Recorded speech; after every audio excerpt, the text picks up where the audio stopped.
Alright, Shalom. This is YAHAWAH with the GMS Dallas camp. First up, I want to give all praises to YAHAWAH, Bahashem, YAHWASHI, Hashem, Rakal Kadash. Double honors to the apostles, the elders of Great Millstone, who teach and rule well. And salutations to the Akim scattered throughout the four corners of the earth, keeping his word in truth and sincerity. Alright, now I just want to go into a topic concerning this whole debate. Well, not debate, this whole argument that these Christians have against us. All right, pretty much going into how they believe that the kingdom is going to be in heaven, in their heaven, where the Most High dwells, right, in that spiritual realm.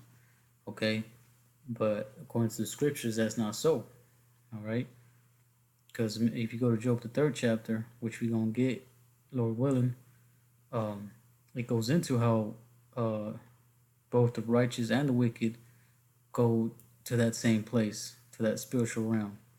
All right, because if you read Ecclesiastes 12th chapter, it says that the spirit that the spirit will return to him that gave it.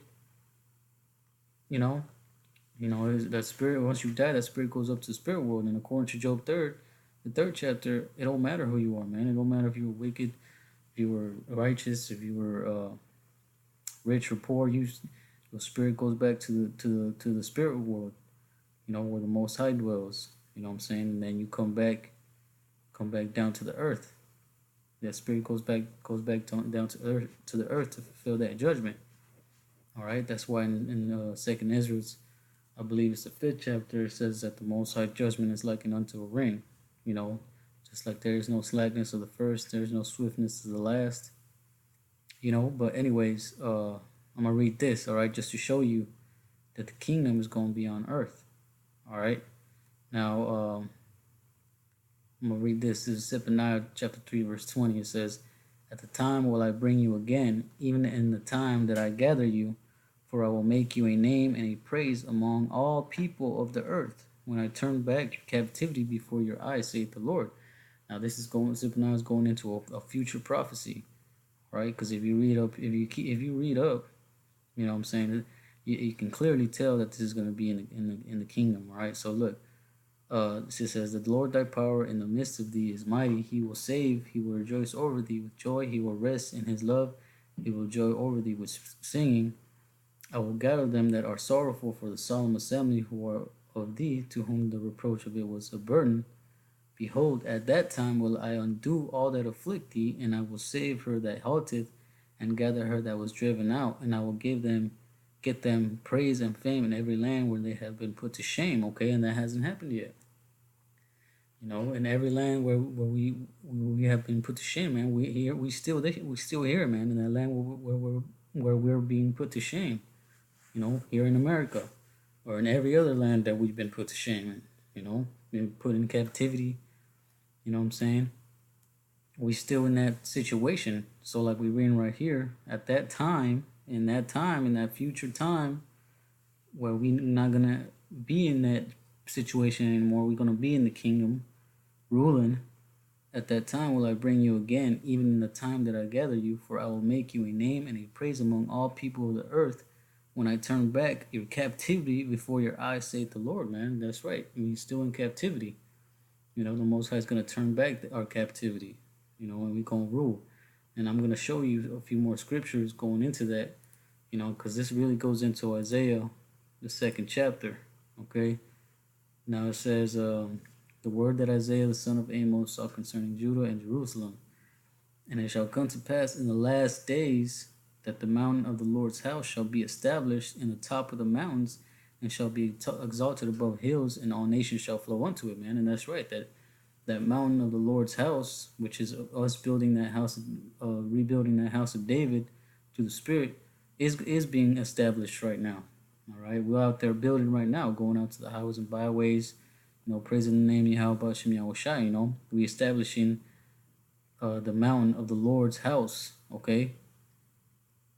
In the top of the mountains over all these governments and rulers, man, we gonna be exalted above all that, and all the nations are gonna flow unto us, and it says verse 3, "And many people shall go and say, Come ye, and let us go up to the mountain of the Lord, to the house of the power of Jacob, and he will teach us of his ways, and we will walk in his paths. For out of Zion shall go forth the law, and the word of the Lord from Jerusalem. Okay, and that has and again that hasn't happened yet. When where is this in history? When has the other heathen nations uh, uh, come to be under rulership under the nation of Israel, learning the ways of Yahawah Shem Yahushai? This is a prophecy, man. This is a prophecy that's going to happen in the kingdom. Okay. Verse 4, and he shall judge among the nations, and shall rebuke many people, and they shall beat their swords into plowshares, and their spears into pruning hooks. Nation shall not lift up sword against nation, neither shall they learn war anymore, man. That's it right there. That shows you that it's not that this is talking about uh when we in the kingdom, man. Because if you read Revelations, I believe it's the last chapter, it says that he shall wipe away all tears. You know, that goes into the same thing, man. We're not going to be worried about death, all right, about starving or about being in pain or you know what I'm saying? We're not going to worry about those things, man, because we're going to be in the kingdom. We're going to be chilling. You know, we're going to be in rulership. But these other heathen nations are going to be tributaries unto us. You know, they're gonna be slaves in the kingdom. All right, because look, and he shall judge among the nations. All right, and shall rebuke many people. Man, that's why they says in the verse before, and many people shall go and say, "Come ye, and let us go up to the mount of the Lord, to the house of the power of Jacob, and he will teach us of his ways." Man, because doesn't it say in Jeremiah the 31st chapter, in the 31st verse, that he was going to write the law, statute, commandments in our inward parts? You know, and turn that stony heart into a fleshy heart. That's gonna be in the kingdom, man. Which means that we never gonna go off. That we're gonna be perfect. That we're never gonna sin. We're gonna walk in the law, statutes, and commandments and be perfect, literally. But the other nations, because the law wasn't given to them, they're still gonna be susceptible to sin and going off. You know, that's why it says, and he shall judge among the nations and shall rebuke many people. Okay, and then also right here to the and he will teach us of his ways, and we will walk in his paths. Man, they're gonna walk after our ways, just like we walking. Our people are walking after their ways right now, after the heathen nation and their idols. They're gonna walk the righteous path that we walk in the kingdom. All right, and this is gonna be in the kingdom, man. But look, if there's no if there's if everybody's gonna be chilling in heaven, like the Christians say, you know, there's then according to them that there's no slavery, there's nothing like that happening. But this is gonna be in the king once the kingdom is established. This is a future prophecy, because this hasn't happened yet. And I'll show you that there's gonna be slaves in the kingdom. All right, but when somebody goes to the spirit world, none of that exists, man. They are in that state to where they're not they're spirit. You know what I'm saying? To where they're not how do you say they're not gonna be thinking of none of this. You know, they're just you know, once you die, your spirit goes up to back to the Most High, and you're in the spirit world. All right, but before I get that, well, let me get it real quick just to show you. Where is it? Job, chapter 3. Start at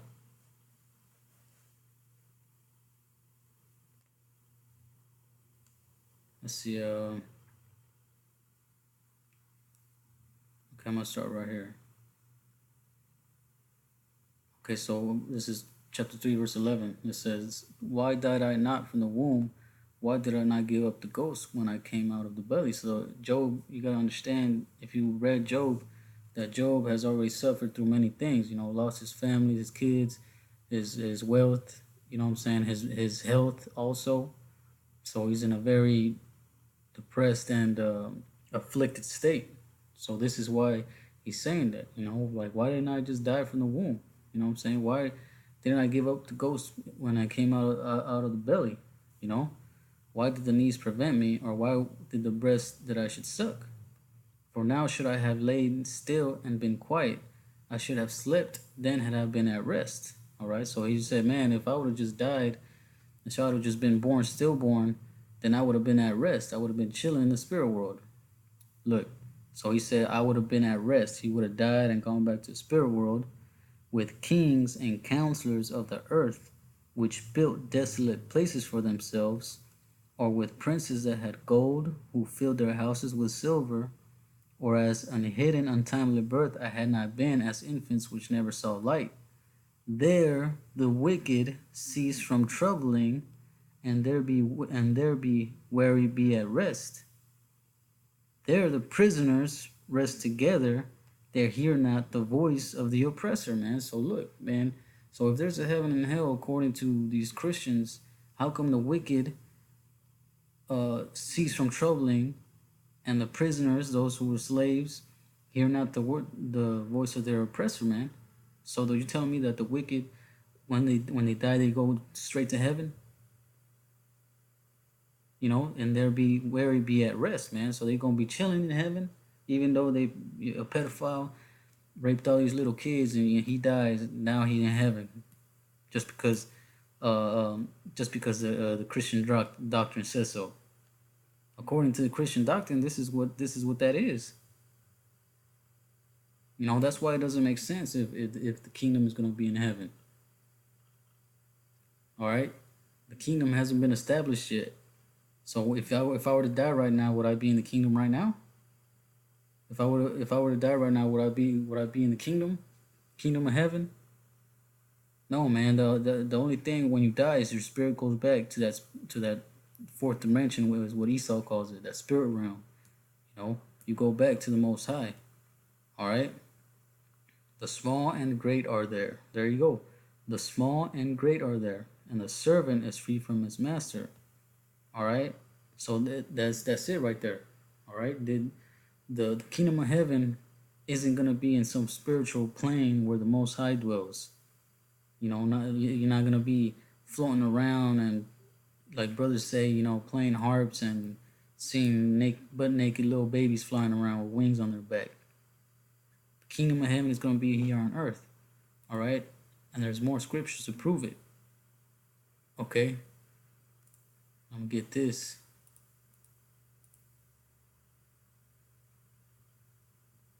There it goes. Ecclesiastes 12.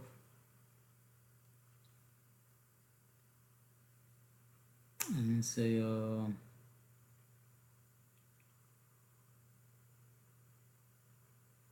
Ecclesiastes 12 and 7, it says, Then shall the dust return to the earth as it was, and the spirit shall return unto the Most High who gave it.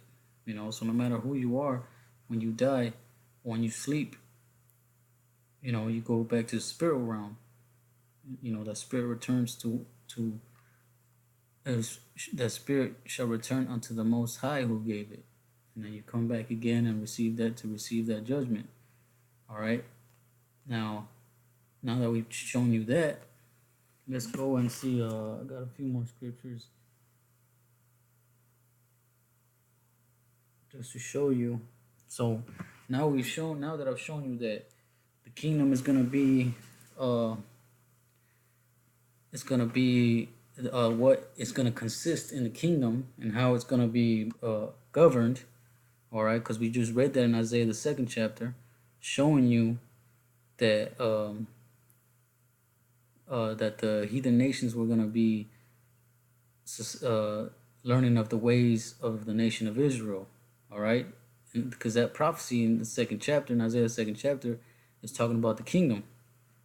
All right, because look, and I'll show it to you that we're gonna have them as slaves in the kingdom. Okay, now this is Psalms chapter 2, verse 6. It says, Yet have I set my king upon my holy hill of Zion. I will declare the decree. The Lord has said unto me, Thou art my son, this day have I begotten thee. Ask of me, and I shall give thee the heathen for thine inheritance, and the uttermost parts of the earth for thy possession. Thou shalt break them with a rod of iron, thou shalt dash them in pieces like a potter's vessel. Be wise now, therefore, O ye kings, be instructed, ye judges of the earth. And that's what's going to happen, man. We're going to be judging and ruling the earth, and we're going to have the heathen for an inheritance and the uttermost parts of the earth for our possession in the kingdom once it's established. All right, because you remember in Revelations it said that he was going to take many crowns. As a matter of fact, there's one in Daniel as well. Daniel 7. All right, that'll clarify. Oh shit. Right there. That'll clarify. Okay, let me see. Daniel 18. Okay, so it says, "But the saints of the Most High shall take the kingdom and possess the kingdom forever and ever and ever." Man, so if the kingdom is in heaven according to Christians, and when you die, that's where good people go supposedly. Then why are the saints gonna take the kingdom and possess the kingdom forever? After that, after they have to take it. You see that word right there, take. All right. See in the Hebrew, to receive, to acquire, take, to receive. All right, we're gonna take it. We're gonna acquire it. How we gonna acquire it? Let me see if I can find that one scripture.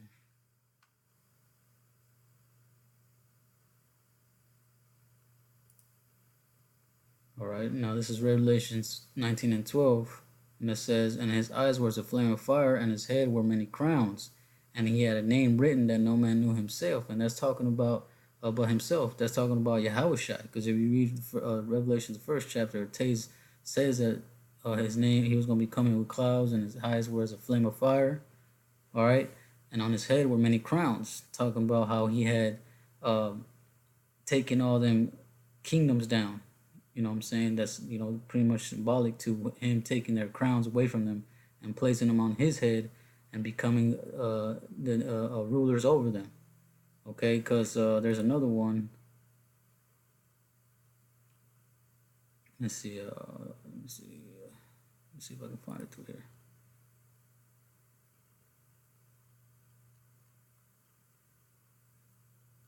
Notes and Revelations.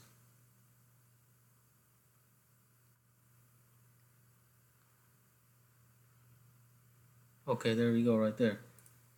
All right, so this is Revelation 6. I'm going to start at verse 1. "And I saw when the Lamb opened one of the seals, and I heard, as it were the noise of thunder, and one of the four beasts saying, Come and see. And I saw, and behold, a white horse, and he that sat on him had a bow, and a crown was given unto him, and he went forth conquering and to conquer." And that's the white horse is talking about YAHAWASHI. All right. He was given a crown was given to him, and he went forth conquering and to conquer. That's how we're gonna take the kingdom, man. We're gonna be conquering the whoever is ruling at that time, which we believe to be the nations that you see before you right now: America, Russia, China, all of them. He's gonna conquer everything. That whoever is left standing after that thermonuclear destruction, he's gonna conquer all of them, and we're gonna take the kingdom from them, and we're gonna establish our kingdom. All right. And for our final verse, I believe, our final verse to prove to you. Oh, actually, let me go back to that Daniel 7.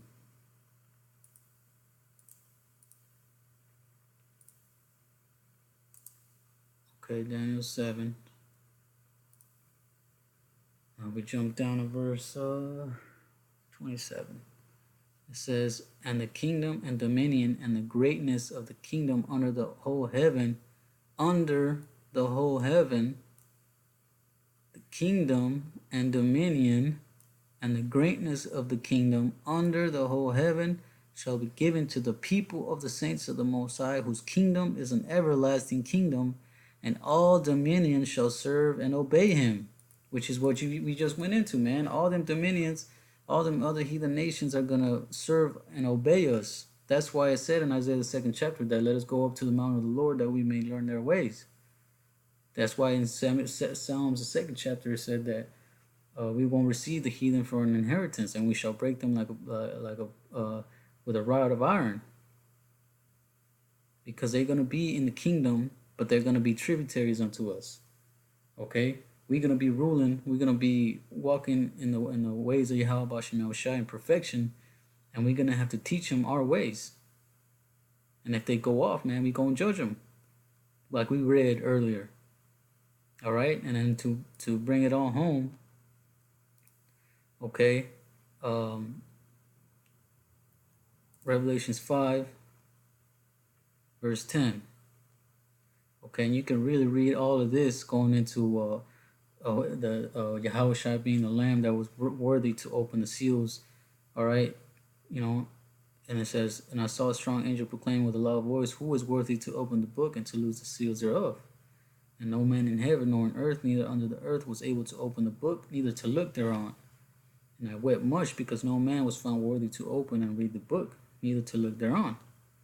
And one of the elders said unto me, weep not, behold, the Lion of the tribe of Judah, the root of David, had prevailed to open the book and to loose the 7 seals thereof. And that's talking about Yahawashi. And I beheld, and lo, in the midst of the throne and of the 4 beasts, and in the midst of the elders, stood a lamb, as it had been slain, having 7 horns and 7 eyes, which are the 7 spirits of the Most High sent forth into all the earth. And he came and took the book out of the right hand of him that sat upon the throne. And when he had taken the book, the 4 beasts and 24 elders fell down before the Lamb, having every one of the lamps of the harps and golden vials full of odors, which are the prayers of the saints.